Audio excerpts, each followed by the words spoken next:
Okay, I think that we have a good crowd, so let's get started, shall we? Okay, we are really excited to have you all here. This is our first event of the year, and we are kicking this year with an awesome topic and with some awesome speakers. So we're here today to talk about the evolution in the role of the designer and how that has definitely changed the way that we see the value that we're offering. Pao, would you be able to move to the next slide, please? So before we get started, and just to provide some context about who we are and why we're here. Back in 1991, sorry, in the US, a bunch of user experience professionals gathered because they felt like they needed to have a space where they could share their knowledge and to interact with their fellow professionals. They felt that that space was missing inside their kind of like daily activities and inside their kind of like the different communities that were out there. In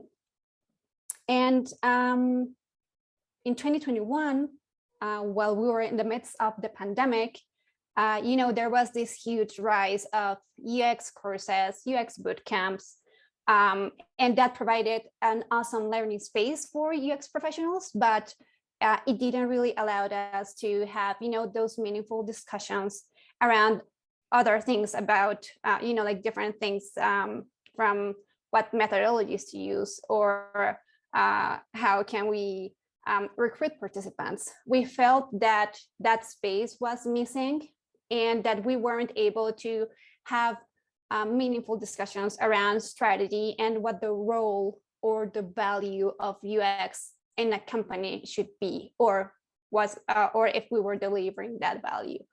So our goal is to facilitate collaboration and co-creation spaces between the academia and also companies, and provide a safe place for UX professionals to share their knowledge and their hurdles and their experience, so that we are all learning collectively and wrap our heads around what's the best thing that we can do to deliver that value. We are also aiming to drive the standardization of the discipline in Colombia, since it's fairly new here. And finally, and that's definitely one of our biggest goals, is to drive the UX discussion towards our strategic role. And so, Pao, next slide, please. And so that is why we are here today. We are constantly wondering whether we are delivering the proposed value. Yes, we are supposed to be enhancing or improving the user experience, which is great. But in the real life and on our daily activities, we feel that we're not actually doing it. So we're wondering about the real role of UX. And one thing that we've noticed is that some of us are taking orders instead of leading the conversation. And we're also wondering where's the best place to have that greater impact in the user experience. So are we thinking, in small but mighty wins, or if we want things to stick, what's the best place to do it? And lastly, but not least, how can we establish relationships based on trust? And that's definitely something that is kind of like the elephant in the room. So now I'm gonna pass it over to Daniela. Okay. So Danny, they're all yours. Please, next slide. So let's start introducing our amazing guests. First of all, have Raffaele Boiano. He explores the intersection of cultural anthropology, experience design, business, and coding. He has been shaping usable and delightful product services experiences since 1998. His strong skill sets include user research, information architecture, rapid prototyping, usability testing, and facilitation. Co-founder of Fitbit, a design innovation studio, Raffaele also is adjunct professor of UX design at Politecnico di Milano, EuroIA co-chair, former vice president of the Italian Information Architecture Society, and co-founder from a UX book club. And we have also Francesco Vetica, who is currently leads Fitbit and head of design, and is one of the partners since 2015. A lecturer and tutor professor of UX and interaction design in PSSD, master in Politecnico di Milano, and also teacher of UI design at Talent Garden. He has had the chance to spend a part of his career in London, where he learned on the field and collaborated with international clients as Vodafone, Sony, EE3, Transport for London, Network Rail, and Bupa. His 13 years of career started with a path of industrial design, nurturing the passion of photography and a love for the sea. So let's welcome our amazing guests. And before starting, we have some rules of engagement that we would ask you to follow. They're so easy to follow. So first of all, this is a safe space, so you can be sure you can do every question that you have. Please keep your microphones off. We want to show respect to our guests. So this is going to be a 4-minute session. So it's a really easy to follow rule. And if you have any question, please write it down in the chat, preceded by the letter Q. And at the end, we'll have time, almost 15-20 minutes to answer all those questions. So the space is all yours, Raffaele and Francesco. Thank you, Daniela.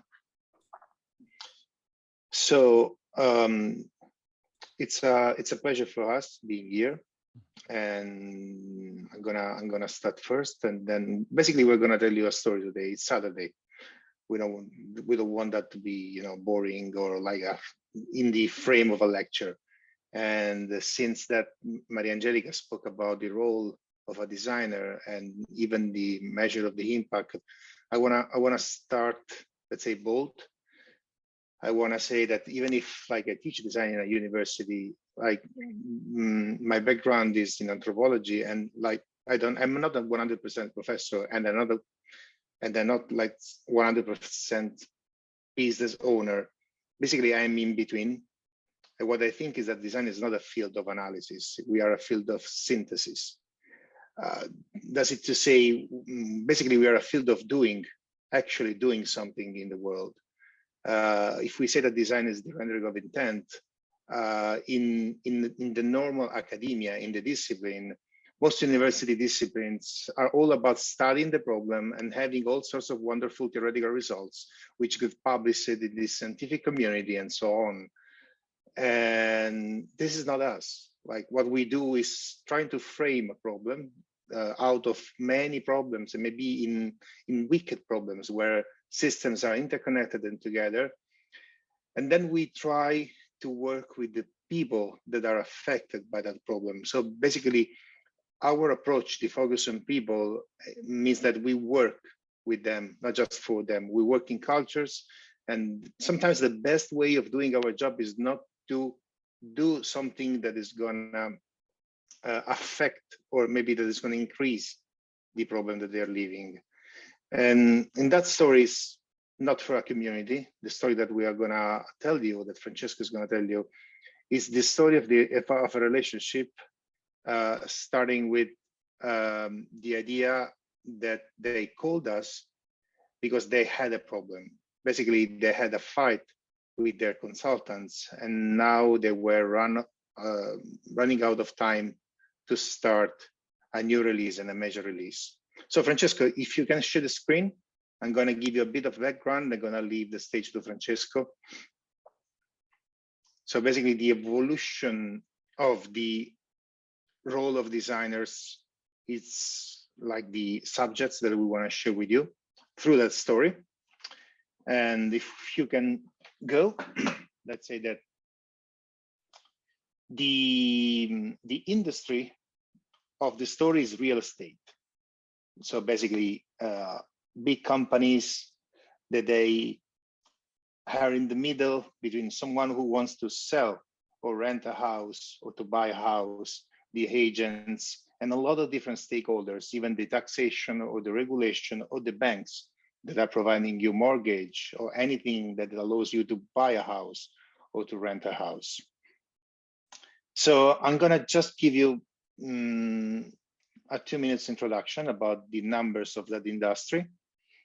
Let's move forward. Thank you, Fran.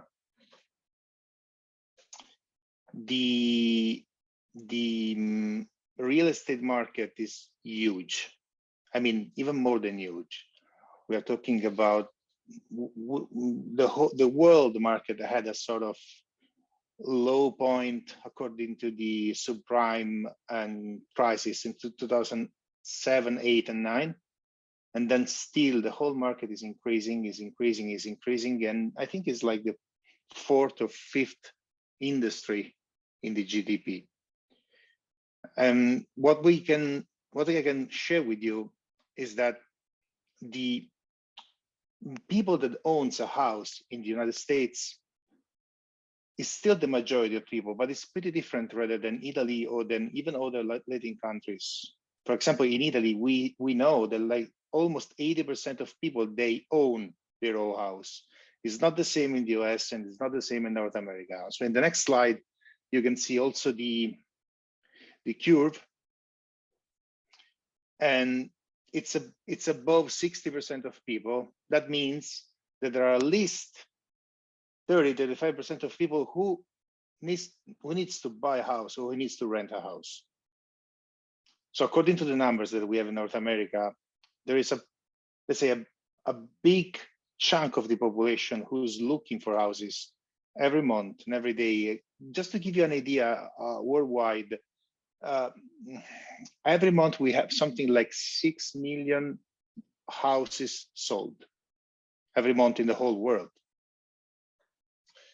So the story, just two more numbers, because this is going to be boring with numbers. The outlook, you can share the outlook. The outlook is that the house prices continues to increase, and that can affect a lot of problems, like in terms of impact, the affordability. How many people can afford a house in the United States, and where, in which cities? And the fact that the price is still rising, and even during the pandemic situation, means that even finding the right house or the house that you can afford, that is, good for your life, something that you like, is not going to be so easy. So a lot of digital companies are in that business, and basically their job, of course, the revenue is finding a house that you like, but the core value of the whole industry is to put together like the needs of families or singles or people and the situation where they can thrive. It could be a house, it could be like maybe the headquarters for a company. And we were like in that situation when a company called owners.com just asked for help. And I remember that phone call, because it was like the phone call that you can get from a friend, not from like a big company. Basically, they said, we have a problem. We have already 100 developers already hired starting from 2 months, and we don't have a clear direction about the product that we want to build with them. That was like a desperate situation. And so if you can just go, this is the margin. Of course, like selling a house and buying a house is a long window. Francesco is going to explain to you that. And even the margin that you can have is not the margin that you can have in a shop about a product. Like maybe you can spend like $300,000 is the average price of a house in the US. And the margins are pretty huge for that in the industry. So the market is not so fragmented. They have two champions in the US. And so in the next slide, you can see that you have the champions, like Zillow now is like Fincaraíz in Colombia or something like that. Is basically the leader of selling and buying a house in the US market. But we got a phone call from those guys, owners. You can see the brand in the next. And as I told you, the whole relationship was in a specific moment of the company. So they got a lot of investments. They had a big plan. They hired people, and then the lack of strategy, the lack of direction. And Francesco, you can go. You can say, like, Fincaraíz is like, you can imagine that Fincaraíz and owners are pretty close, in terms of the services that they provide. And it's up to you. I leave the stage to you to tell the whole story. Yeah, thanks, Raffaele. So, yeah, as Raffaele mentioned, owners is actually pacing the market as a huge player. He can cover the end-to-end. So if you want to buy a house, you can looking for a house with them, get an help from agent, go into this relationship, and then till the end, even having a relationship with the bank with owners. So owners can cover the the entire service as an end-to-end. So imagine how many services he can give to you. It's quite big. And as Raffaele mentioned, the company was increasing in size. Is actually increasing in people that joining the Altisource as a a holding, investing loads of money because they're seeing that people really are looking for something that enable them to give them the overall 360 degree of service from looking to buying at the end. And Raffaele already told you about US real estate market, and owners, the peculiarity of them was they have this really quite niche algorithm that can extract from the public sector. They have any single dimension or data or metadata of the houses are stored into an archive that owner actually build this algorithm to push and pull information from these open library, which is quite interesting because it's quite different in Italy, in which data and information are stored into paper, stored into archive. So they have the huge advantage compared to European market to give the people the right data at the right time. So you can really work out with this data, this information. And at the same time, as introduced, they have so many things. They have apps and website for customer. For apps, I mean iPad and iPhone and Android, a tablet for the Android world. On the website, they have the overall responsive, variety of touch point.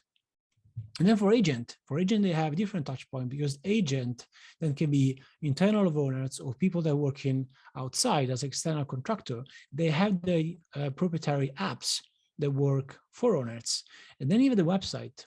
These two things are the tool the owners give to them to manage this relationship with customer. So booking a tour, managing calendar, managing request, wish list, note, chat, all of these things. And then inside owners, they have huge platform for managing the tickets of feedback, have software for marketing, have a huge, massive, the thing that we redesign at the end, a huge place in which they can build emails. So as down marketing. So we started this relationship really, as Raffaele told you in the beginning, with this code, okay? They have a huge problem. So in relationship with owners, they actually started, and the call was, I don't remember really, at the beginning of 2018 more or less. So we talk about 4 years ago. And we started as a tactical. So I'm actually connected with what Maria mentioned in the beginning, in which we were seeing as an executor. Okay, so they have a specific problem to solve. And then we slightly move, and actually during these 3 phases actually of the project, I'm going to show to you, we evolve. We managed to grow as a brief tactical designer into more strategic decision making across the entire organization. It was not easy, and this path took us a couple of years, more or less, of relationship. So let's start from the beginning. Okay, I mentioned 3 phases. The one was actually delivering. The second one was solving. So we actually try to step up the ladder. Okay, the ladder of maturity of the organization. The third one that we managed to do was bridging. These 3 phases actually foreseeing a scenario. So all of these 3 things are looking for delivering something for users and both the business. Okay, like managing the 2. And the first story, actually started with this picture. Really, was me, Raffaele. Back in the days, you see, you can tell like short hair, different looks. And this was actually almost at the end of the first phase. The next thing was, we deliver. We will even use this photo into the organization to describe our first path. That started with this call. So, and the nice things that, we deliver, what we deliver really as a designer. And this, we started thinking about it really, because we can actually approach this project in multiple different ways. So tactical intervention. So they call us, they have urgent issue, developers are stuck into the flow. They don't know what to build. They don't know what to put in the pipeline because they have, a situation with other partners. And in the meantime, the product and the business didn't really know what to put in this pipeline. They do need someone to design, to put on the table, solutions. And at the same time, they didn't really know where to start. Told you, like, so many touch points, so many point of contact. This is a next picture that we took in Atlanta, because owners was actually placed in Atlanta into their huge office. So we before having something with them as as operation, we say, okay, let's do one thing. Let's spend just a week, a small amount of time, because you have developer that costs you money. So let's spend just a week to understand the territory, understand the context, open up and reading information. Then we can go to you, like, was the time that we were able to move around, okay? We can spend 2 weeks with you, okay? Closely, me and Raffaele. Was, a huge investment, because we did see that there was so many potential to build in a relationship with them. We had, a small budget, 2 weeks time, and the first one to understand and deep dive and discover. So 2 weeks is not huge, but we foreseeing some strategic, path. So we said, okay, let's start with desk research. We started a conversation with them like the first day, and we actually recognized that they had so many reports, okay, so many data, so many piece of trend reports, market research, and even custom-made report from all the agencies, marketing agencies, design agency, consultancy, freelancer, huge customer survey, ticket extraction. So it was the first week in which we understand that they have the knowledge. They didn't really use it as well, because it was stuck as a PDF in some Google Drive. And this is actually happening in so many organizations, okay, in which you're entering and you see that they've been doing, and, they've been moving throughout a phase of research that they didn't use. They were stuck in some folder. So we even try then to understand how might we, really push forward and build this continuous understanding of customer, because this is actually driving the innovation. Okay, so after this phase of desk research that took a couple of days, so small, but we do want to align. okay? Put outside some deliverables that are helping us set a conversation, okay? And even understanding which would be the best thing to do when we will be in Atlanta. So we started with some light personas.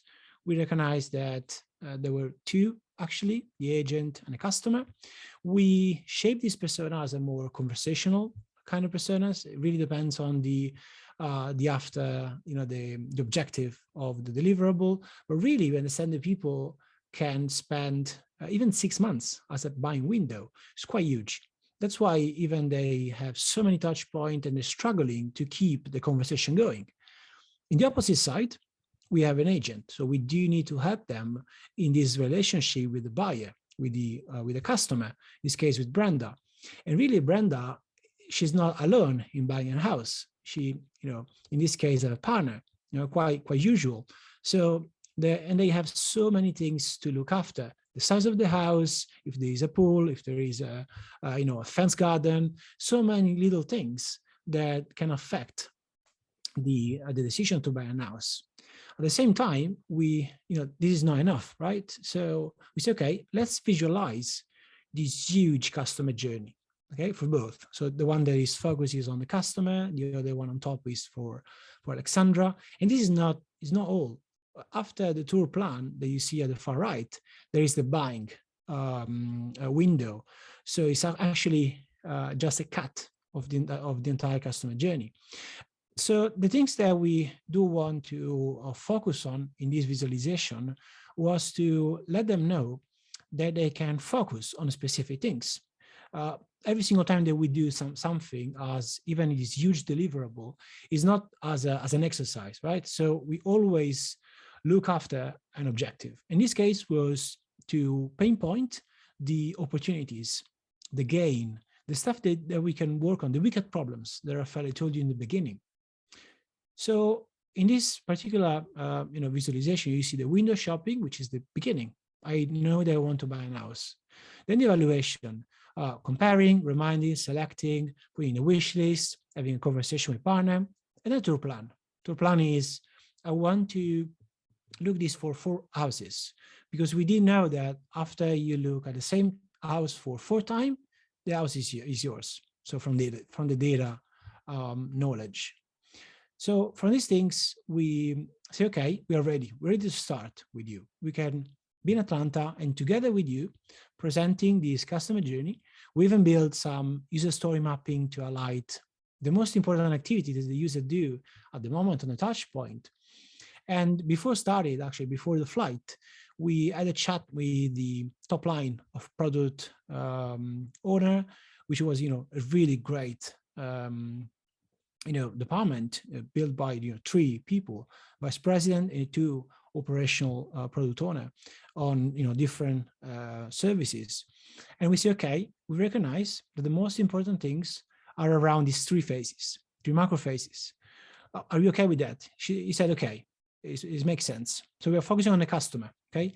So before the flight, we already set us the perimeter, because it will be not easy to go there and start, okay, if you really want to frame before the problems. So we chat with them, we define the perimeter, we set the expectation, or we're going to work on these 3 pieces. But it will be too much, okay? There are too many touch points, application, website. They said, okay, let's do one thing, let's analyze what you have, okay, before we be there. So they sent over all the sketch files, the links. So we did a mapping, and from the small data that we've seen, the mobile of the responsive web for customer was the one, comparing with the customer journey, that had so many problems. So we landed in the US, and we imagine some approach, but we just have 2 weeks. What will you do if you have 2 weeks with a client with high expectation and plenty of opportunities to tackle? So they actually set up us in a room, okay, with no window. Was quite, not a really good place to work. Still, at the same time, we were close with them, okay? It will be easier from here, because, we have our comfort zone, but in the place, in owners, was different, because you can build trust. You can speak straight away with the guy that owned the data, or on the feedback, or on the agent. So we can be close to them, like enhancing the speed. So we decided in 2 weeks that we had just 12 days, because we had the flights, the connection, weekend. We could have 6 iterations of work divided in 2 days. So we tried, okay, to really collapse as much as we can iteration of work in 2 days. Okay, was not good. Okay, I mean, imagine in 2 days you have to hand over something to the developer, having just an opportunity map, like a big customer journey. So we try to be open to them, to set the expectation, to say, okay, let's divide the work to be, as a war room, really war room.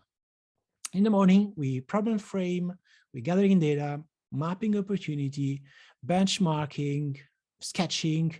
So actually the first morning was to gather, okay, talking with the right people, knocking on the right door, and get to know the people into owners. As mentioned, the vice president of the product was so good. So, and there were just one designer into the organization that was looking after anything. So we were just me and Raffaele. So we have to be conscious of what we can produce. The vice president of marketing, the vice president of growth was with us, that, managing this relationship. And then after the morning, we started in the afternoon straight away with sketching, with flows diagrams, with mock-ups, with prototypes, because anything that we did in the first days was actually preparing a prototype for the morning, for review with them, in constant review with them every single hour. We have them in the room to review and approve the direction. So we're building prototypes for the testing, because we say the most important things to do was not just executing something. It could be so powerful to show to them a more lean approach, and even testing with user. They have these beautiful studio, like like a huge floor into this massive building. There are plenty of people there, so we can easily pick up 2 people for each sprint to do a quick guerrilla testing.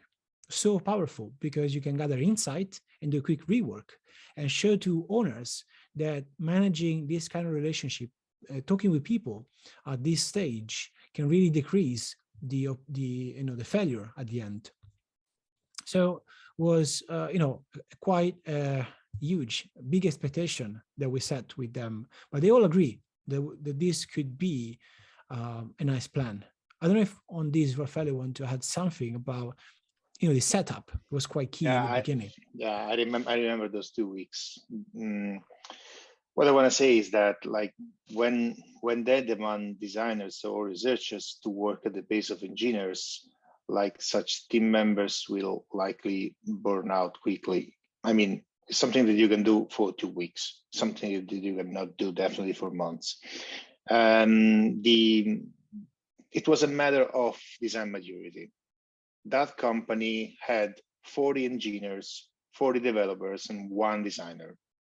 And when you see that ratio, you know that the designers definitely the design team, the team of 1, has just an execution role in the organization. And even that execution role is something impossible for 1 person. Like, we call that entire pattern feeding the beast. Like, feeding the beast happens when, like, the design team, it could be a team of 1 or even a team of 10 people, is hyper focused on shipping mostly user-facing features that requires, like, a lot of design work. And it's a sort of feature factory. You design, because you have people that is there, like, with a sort of, like, design hunger. I want stuff to code. And in that situation, even if you work, like, tirelessly, there is a high risk of failure. Basically, you don't think all the stuff that you want to think, you don't have time to validate with people. And so it could be that after like 6 months, even if like the whole room is covered by new design ideas, maybe the value that we're delivering to the company, even to the user of the company, is pretty low. But we accepted that. Like we knew since the day zero that that was a matter of culture, and that we could be the people to change that mindset, not from day zero, maybe after a month. And that's why we went 2 weeks in that jail. I totally remember the room, Francesco. So up to you. Yeah, exactly. And really, we didn't know in the beginning. We just have a week to know them before. It was just, in a conference room, in Google Meet, so in remote. So we didn't know really how they are managing those feedback from customer, the work piece. So to be there was so essential to understand the relationship between business unit. And as Raffaele mentioned, we recognize that the product owner, the product business unit, just shipping feature to the design team of one to deliver most of the things. And the marketing was quite outside of the roadmap. So they're quite disconnected.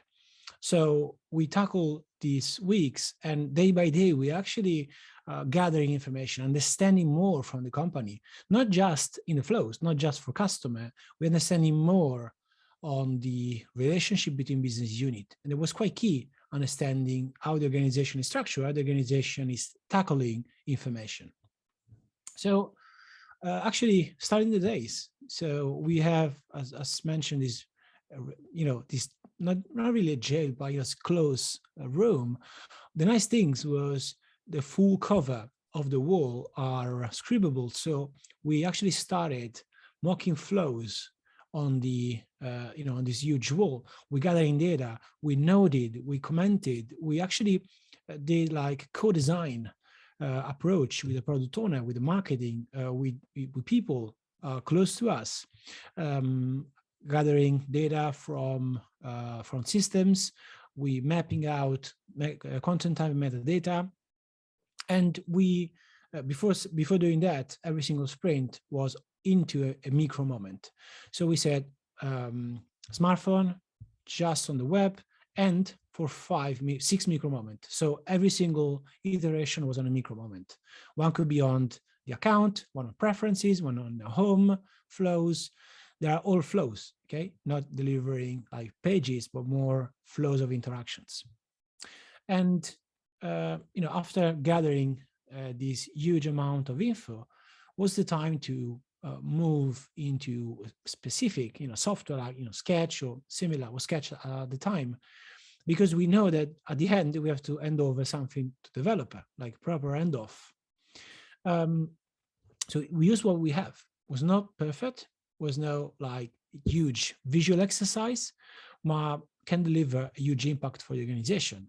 So we built like quick prototypes, and anything that we did was basically set up for the testing. So we already know since the beginning of the sprint that we have to test something with user. Even if there are 2 users every 2 days, we do need to build something like clickable. So we build these huge prototypes, massive, starting from the house till the preferences to the specific house. And into the same room, we bring people, okay? We bring people, we have our machines, we have a smartphone with them, we record this interaction with people, and we noted a lot of things. And from this annotation, we can gather insights, both on the validation of interaction, so understanding if the pattern that we put into place were, a good choice, if the data that we put in place was good. At the same time, we do need to understand if mental model was set. So it was a good exercise. And then at the end, we hand off stuff to developer. So after these 12 days, we know a lot of things. We hand off stuff to developer. We managing to know the organization and to build trust. At the end, was quite interesting. We present the 12 days to the overall company that had a roundly weekly lunchtime on Friday. And after the presentation, was huge. Well, amazing feedback. Okay, we didn't expect that because we were close into this war room, and we had so many nice feedback. Okay, because we build trust. We hand over something. We actually covering the expectation that they have to us. Was not just that. We're just covering the first phase. So after this, they recognize that we can bring value, right? So we can move now into the second part, which is the longest one that took us a couple of months. We recognize different problems. So we had a chat with the senior stakeholder, and we recognize that they have problems. So we tell them that we can analyze the product, team, workflow, and then we can set up this, not in 2 days, but in 2 weeks' time. So we can enlarge this time span. So still working in sprint, managing this roadmap, constantly delivering and shipping to the developer. But at the same time, we can be the glue of the marketing team, of the other teams, and even the designer that are into the organization, that we can mentoring them to build an in-house team at the end. So we decided to have this approach in these 2 weeks' time, in which we can cover most of these things. So since the discovery and strategy, so pain point, understanding goals, bringing to the table ideas with the product owner, building interaction and prototypes, experimenting, like quick testing, and then rework and send to developer. Now in 2 days, by 2 weeks' time. Still, it's quite big piece. So we do need in the beginning to set up speed, because not most of the time you are working with company that the same speed that you have. So you have to align on expectation. So we build up governance. We set up a number of tools. It was quite fragmented at the time. Now most of these things are compressed in different tools, as Figma or just Zeppelin and Figma. But at the time, work, because any single piece of information was distilled into these tools. Then we set up rituals. Rituals are perfect things to to set up, because you do need a timetable. You do need to be transparent with the organization, and even the mentoring. So we do need to work with the designer to review the work, and at the same time we do need to show them that we do need to work as a one team. So there is no marketing team or product team. It's just owners team. They're working towards the customer. There were product design, marketing, customer care, legal and compliance that needs to work together. We, on our side, were 1 user researcher and 2 UI designer, but we actually moving into the organization. If one time you need more Q&A, or you need more experience on maybe 2 researcher and 1 UI, it really depends. It's quite shaping week by week based on expectation, the team. And then we have an outside development team working as one glue. We set up a quite nice piece. So day by day on discussion, validation, grooming, working together to have, after 2 weeks, something to deliver. And inside these 2 weeks, we had testing, we have even research, things that enable us to gather in feedback. So after this, we consolidate story. So working with user story, product owner were quite good in developing stories, but the problem that we recognized was that anything was at the same priority. So we try with them to build this value comparing to the effort. So we build like size of the story. We try to analyze the request, the change, and even the piece that we can put on the table to deliver something, for example, for, I don't know, the calculator of the house, or maybe the report on the tour. So anything needs to be quite well balanced, even because we are working in different time zone.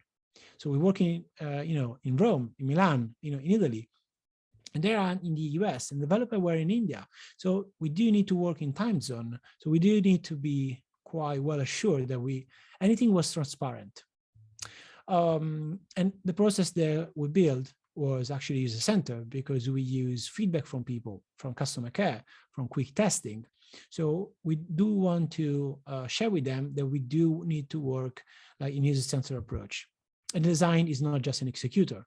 We do need to bring the value of the prioritization of the user story with the feedback, with the need, not just because the product needs to deliver features. So we're building storage flows, we're building, the same deliverable that, most of the company are bringing to the table, but quite a fast pace. So we do need to have a quick round of feedback. So we're pushing for feedback. We're pushing for time frame. So building flows, sketching like quickly. So using the tools that we had are the best. And then we, hand over like still prototype with new UI.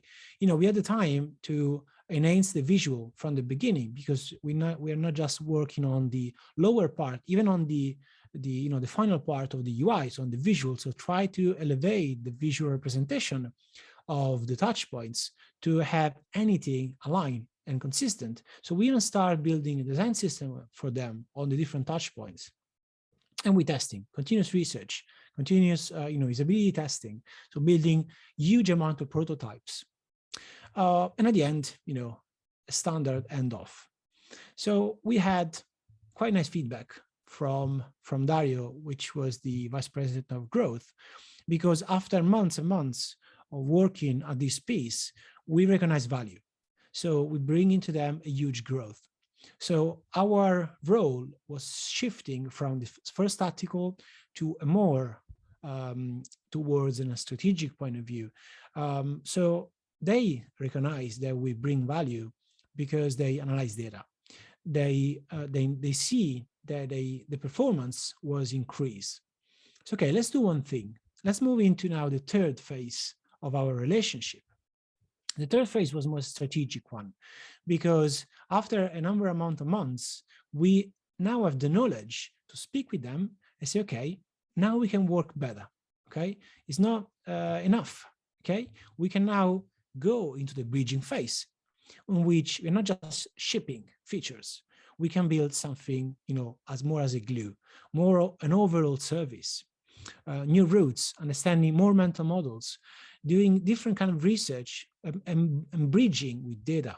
So we really want to move outside the product world to working more on the omni-channel approach, and still working on the product roadmap, but understanding the overall service of owners.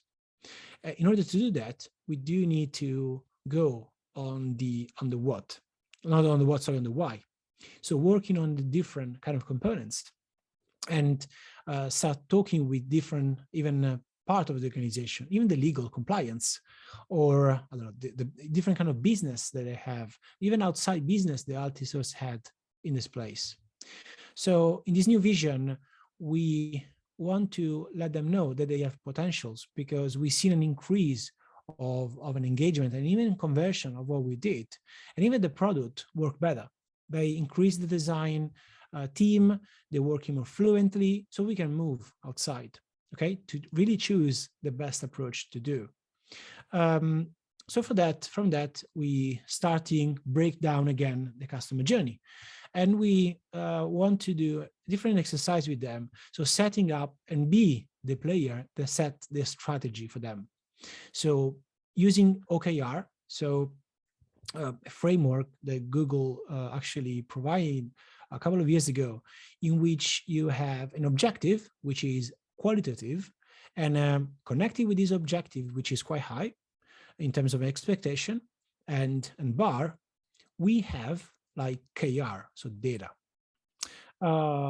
because they have a huge amount of data.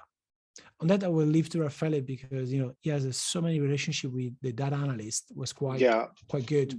Please. I mean, the data analyst team was nice, and what I want to tell you is that in a pretty mature organization, you don't cut departments on like touch points.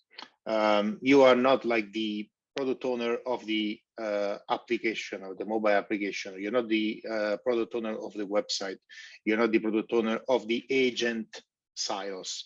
In a great organization, in a mature organization, like you, the department is around like an OKR, a metric. So you are the product owner of the visits in a house, or you are the product owners of returning customers, or they don't care. what is the touch point. They don't care. We don't have to divide like departments around products or around like devices. We need to divide departments, I mean, around results. And the overall approach was nice because we asked to refocus not just on that specific journey or the specific user flow, but around something that we can prove. And so that gave us also the opportunity to start with experiments. I leave to you, Francesco. Yep. Yeah. And, you know, in this framing of opportunity, we do want to not just working on something, you know, outside the roadmap. So we split the team in two. Okay. So we do need to fostering and carry on with the design of features, but at the same time, we really want to show them that we can do more. Okay, so we can push it forward. And in this framing of opportunity, we show them that there are things that we can discover using a proper research, which is not just a validation, which is more an exploration approach. So we're setting up rounds of research, like interviews with 5-6 people weekly, and we having specific screening because, you know, we do want to tackle at a specific time, a specific income that is more valuable for them based on data. And then we gather insights from this first round. So we say that we can focus on specific things. So while the team is working on a product, we can work on a different scale. So, you know, splitting the team. And we say, okay, we have insights, let's exploring, let's benchmarking, let's do things that can set owners at a different scale apart from Zillow or others player, even outside the US. So let's gathering infos from different players from outside, from Europe, North Europe, even China, you know, different mental models to having a more experiential kind of, you know, innovation. We analyze, we break down patterns, and we design specific scenarios, specific cases based on the user that we have. Okay, we increase the knowledge of user, and we start building prototypes, quick and rough prototypes, to redo another test, another round, and we gathering more and more insights. So after a couple of iterations, so means 1 month, we have so many things that we can ship and bring down into the product roadmap. So this split of the work, this experiment that we did to show them that we can increase the impact using different models, enable them to have an enhancement on the experience that people can have.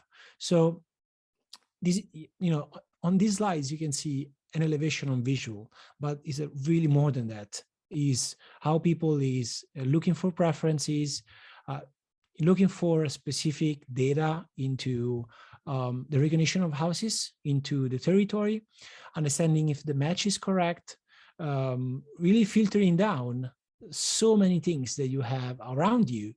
So this is an example of maybe a PLP, so a category page in which you have so many data that we do need to digest for you, okay, to give you just enough. And then, you know, on this splitting, we actually, you know, embrace not just the website or not just the app, we embrace anything, okay, around the service. So we try to balance the opportunity on every single service that they have. So this is just, you know, the endpoint of the work that we bring down from the product, from this research into the product. And then we increase and speed up a lot the design system that enable them to have more quicker experiment, more quicker way of testing information, even for us. Okay? We have building blocks, we have rules that manage not just the touch point, even the email builder that we build. And at the end, as we know, it's not just shipping pages or flows, but we do need to constantly look after data, but even you know, ensure the quality of the work the developer is shipping. So we put in place a round of Q&A testing, so like quality assurance testing, even the UAT, so user acceptance. And these actually give us a different trust from them, as you know, starting from a more tactical, and at the end driving the way that they're talking with customer. So that's why, in these 3 phases, we, we constantly change the step of the ladder of the design maturity that they have. So in the beginning, they just see the designer as an executor, right? So someone that you can throw them features. We show them that we can glue anything, that we can drive the innovation at different scale using different methods. So we always try to change. In 2.5 years of relationship, we try and test so many different approaches. So every 2 weeks was different than the one before, because every single time we had different problems to solve. And for different problems, we approach in a different way with different people in the team, okay? Even, keeping the transparency, but still changing the way we approach in the problems. So at the end, we recognized that there was so many impact that we did and the value that we bring on the table. So yeah, actually, this is a story of owners that at the end they've been split and bought by a bigger player. Was sad because it was a really good relationship that we built with them, but still we learn a lot. We learn a lot in managing expectation and step by step understanding more small fragment. Because when you're designing something, when you are heads down to the table, discovering, researching, the organization is changing. So in 2 years' time, so many stakeholders change in the organization. So we do keep let them know that they were there to help them, right? So I don't know if Raffaele want to add something like this closing phase, but we even love to hear from you. So ask question. Yeah, please.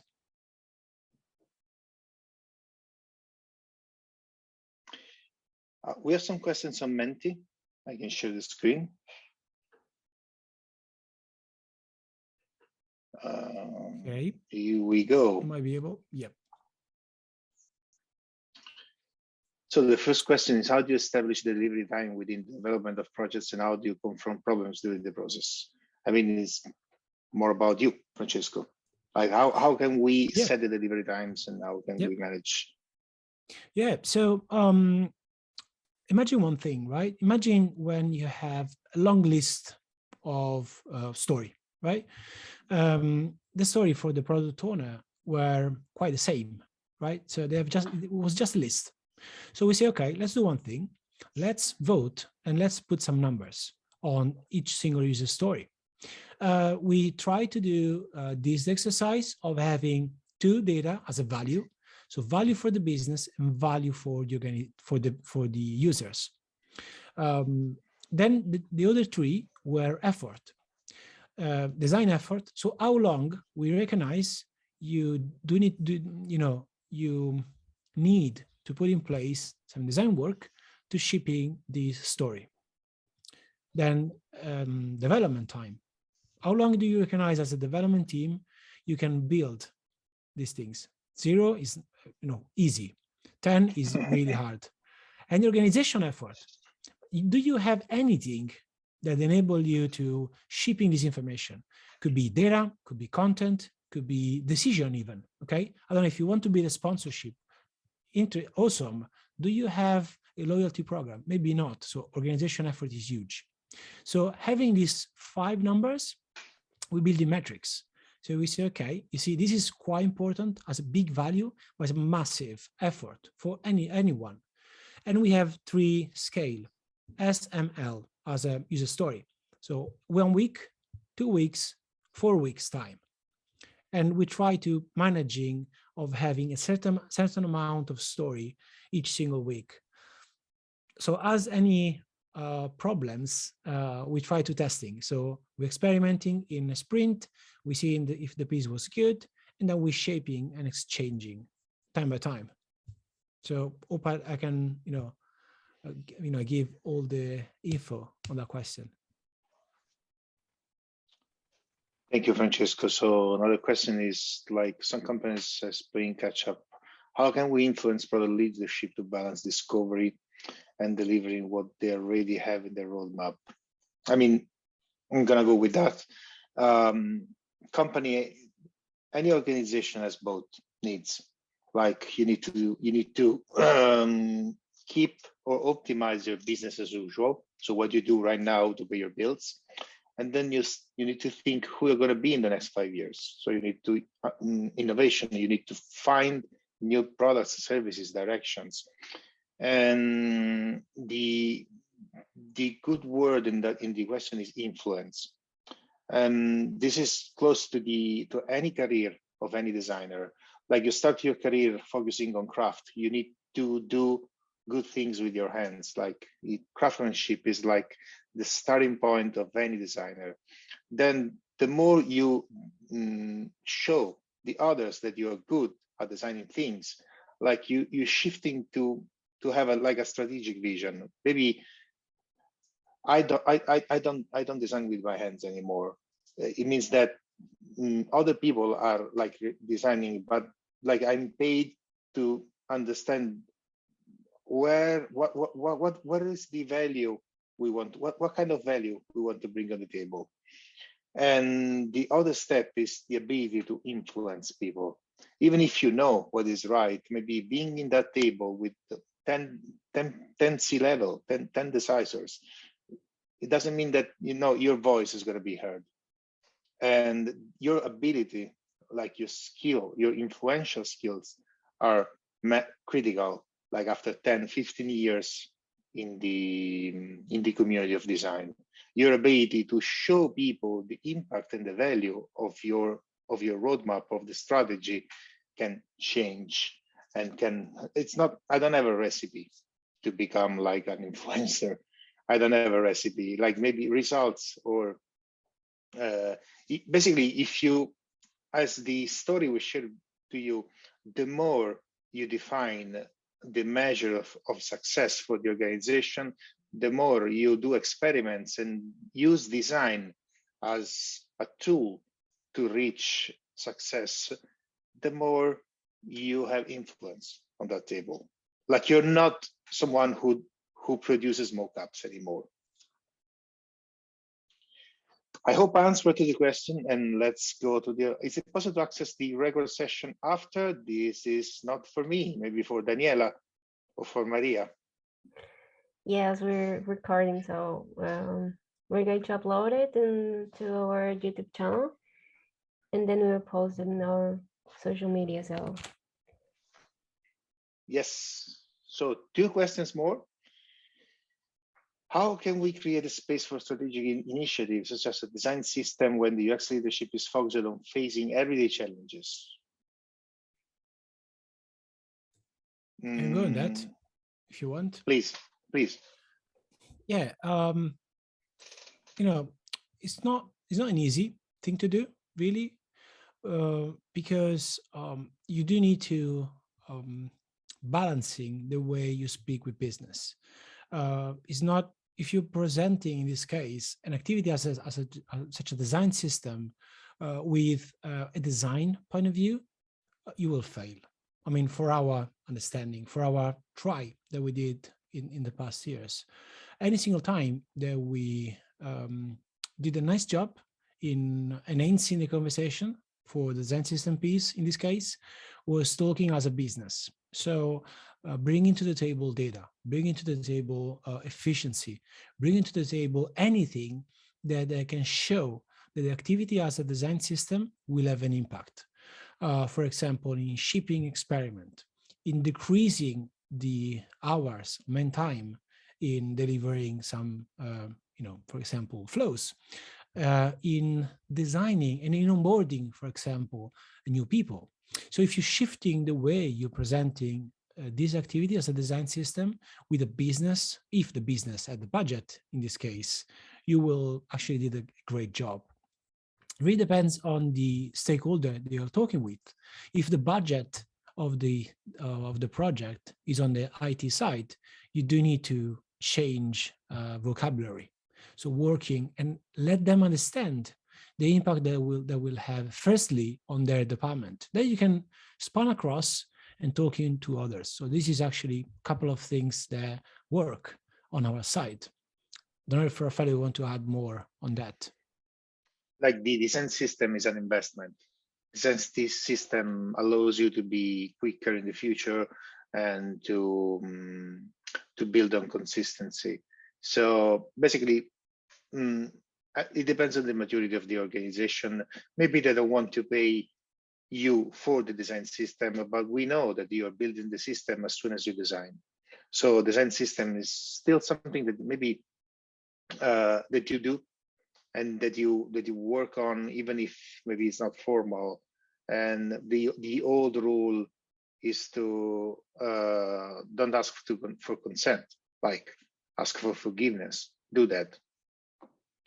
And let's say the last one, in your opinion, design department must report to one management area. I told you, like in my own opinion, the design is a busy intersection. Like my background is in anthropology, Francesco's background is in industrial design, other people, they have a background in economics, or other people, they have a background of visual, and we are a busy intersection. And even the teams where we work are teams made by people coming from, I don't know, engineering and social research. So even the idea of departments and the idea of organization is still pretty from the last century. And what I told you before, like we're trying to craft like departments around maybe a scenario or a user need that is easy even to focus on and to measure. Imagine that you have like a department about like customer happiness. How can you measure happiness, and how can with what frequency, with how many techniques that we can use to measure customer happiness? And so designers are not reporting to the customer happy manager, because are people that are in the team, and the team is devoted to customer happiness. And someone else is like, it's another team that is devoted on customer onboarding. What happens in the first 10 days when you start using a new service? Are you going to drop? Are you going to stay in the new service? So the whole department, made by engineers, designers, business analysts, researchers, scientists, whoever, is around like something that deals with customers and has its own metrics. That would be, a totally new way to see the organization. So you're not reporting to marketing, or you're not reporting to engineering or IT, you're not reporting to blah, blah, blah.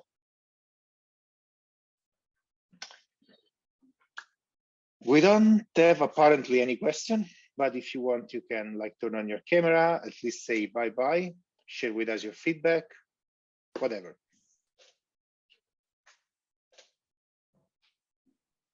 Thank you, Rafael and Francesco, for this awesome talk. You've definitely touched some pain points that we've all experienced in the past or in the present. And just bringing that awareness on the things and strategies that you've used in the past is what is so meaningful about having this space, like this community space where we can all share what we're dealing with and how we are all approaching the different challenges on our daily activities. I don't know if anyone, oops, I think that there is a message in the chat. Yeah. So unless we have any other questions in the chat, I think that we can wrap up for today. Yeah, no questions. Okay, well, thank you all for being here. We hope that you enjoyed this time together and that you've learned some tricks and some good practices that you'll hopefully be able to apply in your job. And we invite you all to follow us in LinkedIn, in Twitter, and in Instagram. We'll keep posting more content related with strategy, and also keep an eye on the future events that we are going to be sharing with you all. And Yeah, you can Yeah, find us. You can find us as UXPA Colombia in all the social media. thank you.